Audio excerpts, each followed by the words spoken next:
1991 வருஷம் தமிழ் சினிமாவில் வெளியான டாப் 10 பிளாக் பஸ்டர் திரைப்படங்களை இந்த கவுண்டவுனில் பார்க்கலாம். ஆக்சுவலாக இந்த வருஷம் 200 திரைப்படங்களுக்கு மேலே வந்திருந்தாலும் காமெடி ஜானராக இருக்கட்டும், ஃபேமிலி என்டர்டெயின்மெண்ட்டாக இருக்கட்டும், மாஸ் ஆக்ஷன் ஃபிலிம்ஸாக இருக்கட்டும், இந்தந்த திரைப்படத்துக்கான தனி ஆடியன்ஸ் எடுத்து மிகப்பெரிய சக்ஸஸ் ஆன ஒரே காரணத்தினால டாப் 10 கவுண்டவுன் ஜட்ஜ் பண்ணுறதுக்கு ரொம்பவே கடினமாக இருக்குது. ஸோ ஃபுல் சினிமாட்டிக் அனலைஸோட நம்ம கவுண்டவுனில் 10வது இடத்துல பார்க்க போகிறது KS ரவிக்குமார் இயக்கத்தில் வந்த சேரன் பாண்டியன், விஜயகுமார், சரத்குமார், ஆனந்த் பாபு, ஸ்ரீஜா இவங்க நடிப்பில் ஒரு ஃபேமிலி ஆக்ஷன் ட்ராமாவாக வெளியாயிருக்கும். ஒரு கிராமத்தில் ரொம்பவே ஆளுமையாக இருக்கக்கூடிய ஒரு குடும்பத்தில் பிரஸ்டீஜ் காரணமாக மிஸ் அண்டர்ஸ்டாண்டிங் ஏற்படுது.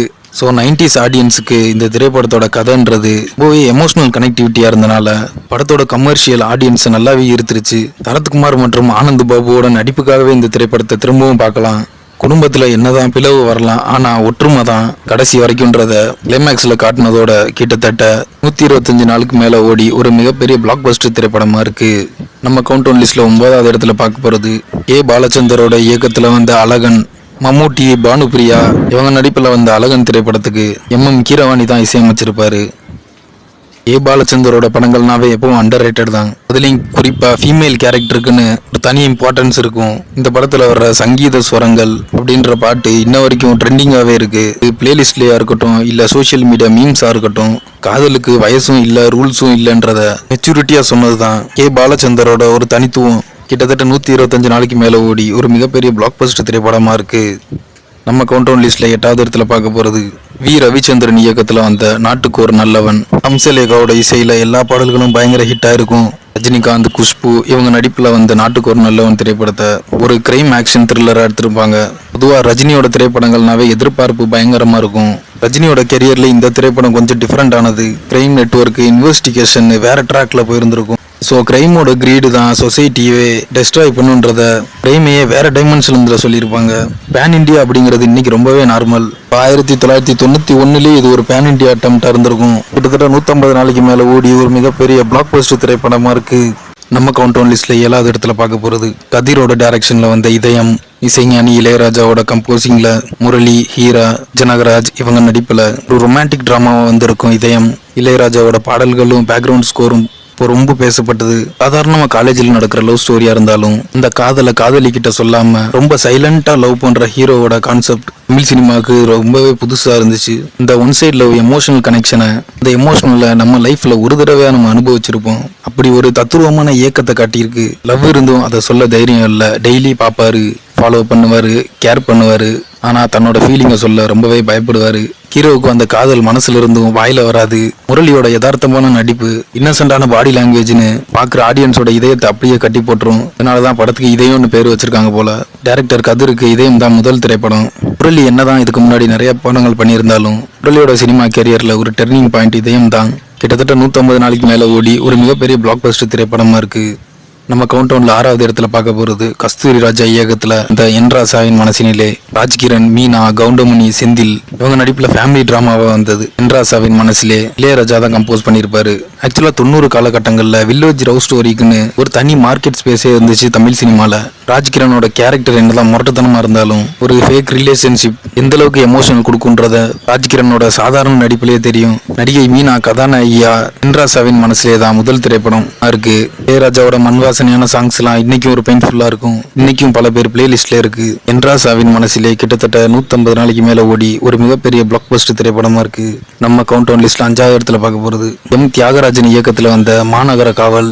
சந்திரபோஸோட இசையில விஜயகாந்த், சுமன், நாசர், ஆனந்த்ராஜ் இவங்க நடிப்புல ஒரு ஆக்ஷன் த்ரில்லரா வந்திருக்கும் மாநகர காவல். 90s காலகட்டங்கள்ல விஜயகாந்த் அதிகமா ஃபோக்கஸ் பண்ணது போலீஸ் ஸ்டோரி தான். அதுவும் குறிப்பா கிரைம் அண்ட் த்ரில்லர் ஜானர்ல தமிழ் சினிமால அதிகமா படங்கள் பண்ண ஒரே ஆள் கேப்டன் விஜயகாந்த் தான். இன்னைக்கும் பல படங்கள் அந்த ஜானர்ல வந்தாலும் அதுக்கெல்லாம் இன்ஸ்பிரேஷன் என்னமோ நம்ம கேப்டன் தான். படத்தோட கதைன்னு பார்த்தா சிட்டி ஃபுல்லா டேஞ்சரு, கிரைம் நெட்வொர்க் பயங்கரமா வளர்ந்துகிட்டு இருக்க, அதுக்காக போராடக்கூடிய ஒரு காவல்துறையா, ஃபாஸ்டான screenplay, action sequence, punch டைலாக்னு இதுக்கு முன்னாடி விஜயகாந்த் ஒரு சில கிராம திரைப்படங்கள் தான் பண்ணியிருந்திருப்பாரு.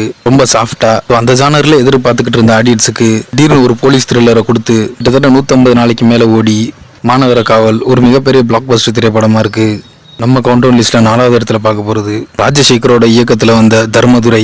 இசைஞானி இளையராஜாவோட கம்போசிங்ல ரஜினிகாந்த், கௌதமி, நிழல் ரவி இவங்க நடிப்புல ஒரு ஃபேமிலி டிராமாவா வந்திருக்கும்.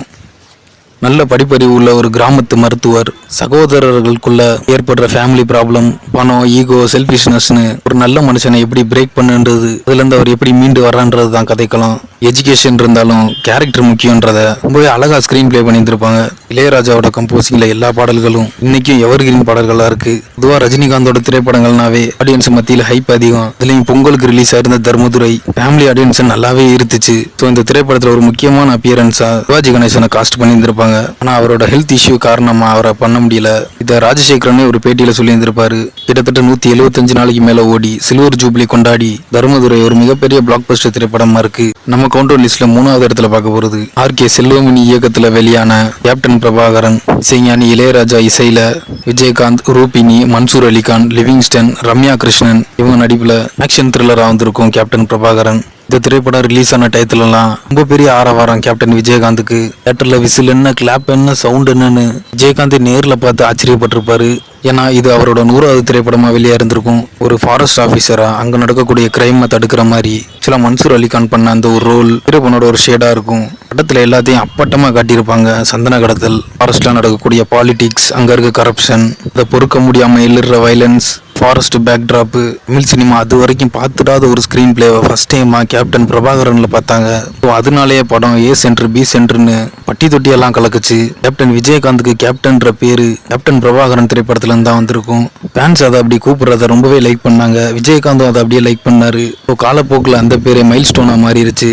கேப்டன் பிரபாகரன் திரைப்படத்தை முதல் இடத்துலயே கொடுக்கலாம். ஏன்னா படம் அந்த மாதிரி ரன்னிங் டேஸ் பாக்ஸ் ஆஃபீஸ்ன்ற ஒரு சில காரணத்தினால கேப்டன் பிரபாகரனுக்கு 3வது இடம். இளையராஜாவோட கம்போசிங்ல எல்லா பாடல்களும் காலம் கடந்து எவர்கிரீனா இருந்தாலும் இந்த ஆட்டமா தேரோட்டமான்ற சாங் கிராமப்புறங்கள்ல ஆர்கெஸ்ட்ரா திருவிழாக்கள்ல போடாம அந்த ஃபங்க்ஷனே முடிவடையாது.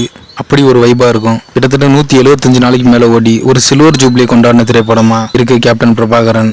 நம்ம கவுண்டர் லிஸ்ட்ல 2வது இடத்துல பார்க்க போறது மணிரத்னம் இயக்கத்துல வந்த தளபதி.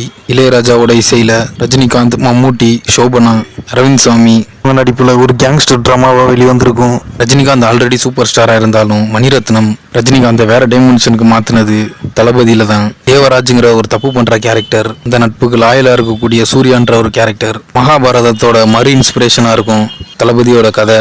படம் black and white hero villain story இல்ல, எல்லாமே கிரே ஷேடோட இருக்கும். இதுதான் படத்தோட எமோஷனுக்கு முக்கிய காரணம். நடிகர் அரவிந்த் சாமிக்கு இதுதான் முதல் திரைப்படம். தளபதியோட ஆல்பம்ஸ் இன்னைக்கு கேட்டாலும் அவ்வளோ ஃப்ரெஷ்ஷாக இருக்கும். ராக்கம்மா, கையத்தட்டு, சின்ன தாயல், இப்போ அந்த ஃப்ரெண்ட்ஷிப் சாங், காட்டுக்கோயில் மனசுக்குள்ள. கமர்ஷியல் திரைப்படங்கள் பெருசாக அவார்ட்ஸ் வாங்காது. ஸ்க்ரீன் பிளே, டைரக்ஷன், மியூசிக்னு எல்லா ஜானர்லையும் அவார்டு வாங்குச்சு. கிட்டத்தட்ட 175 நாளைக்கு மேலே ஓடி ஒரு மிகப்பெரிய பிளாக் பஸ்டர் திரைப்படமாக இருக்குது. நம்ம கவுண்டவுன் லிஸ்ட்ல முதல் இடத்துல பார்க்க போறது பி. வாசு இயக்கத்துல வந்த சின்ன தம்பி. பிரபு, குஷ்பு, மனோரமா, நாசர், செந்தில், கவுண்டமணின்னு நடிப்புல வந்த சின்ன தம்பி திரைப்படத்துக்கு இசைஞானி இளையராஜா தான் கம்போஸ் பண்ணி இருந்திருப்பாரு. ஒரு கிராமத்துல இருக்கக்கூடிய வசதியான ஜமீன்தார் குடும்பம். அதுல ஹீரோவான பிரபு ரொம்பவே இன்னசென்ட்டா, ஹீரோயின் குஷ்புக்கும் ஒரு வரம்பு மீறின காதல் ஏற்படும். ஏற்றத்தாழ்வுக்கு முன்னாடி இந்த சொசைட்டில காதல் அவ்வளோ ஈஸி கிடையாதுன்றத ரொம்பவே அழகா ஸ்கிரீன் பிளே பண்ணியிருந்திருப்பாரு பி. வாசு. நடிகர் பிரபு மாஸ் திரைப்படங்கள்ல ஹீரோவா பண்ணப்ப கூட கிடைக்காத அந்த அங்கீகாரம் இன்னசென்ட்டா பண்ண இந்த திரைப்படத்துக்கு தான் கிடைச்சது. நடிகை குஷ்பு என்னதான் வருஷம் 16 திரைப்படத்துல இளைஞர்களோட கனவு கன்னியா மாறினாலும் சின்னத்தம்பி திரைப்படத்துக்கு அப்புறம் தான் தமிழ்நாட்டுல குஷ்புக்கு கோயில் எல்லாம் கட்டினாங்க.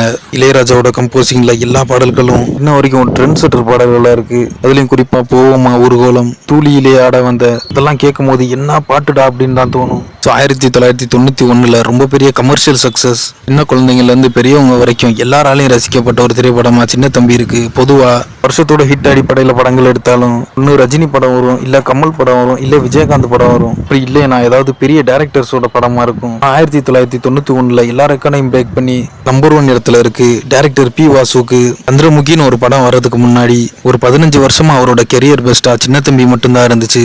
பெரிய படங்களுக்கு பொதுவா கிடைக்கிற சக்சஸ், ஒரு பக்கம் ரஜினி இருக்காரு, இன்னொரு பக்கம் கமல் இருக்காரு. அவங்க டாமினேஷனுக்கு ஒரு பக்கம் விஜயகாந்த் இருக்காரு. எல்லா பாக்ஸ் ஆஃபீஸையும் உடைச்சிருந்த சின்ன தம்பி கிட்டத்தட்ட ஒரு வருஷத்துக்கு மேல ஓடி ஒரு மிகப்பெரிய பிளாக் பஸ்டர் திரைப்படமா இருக்கு.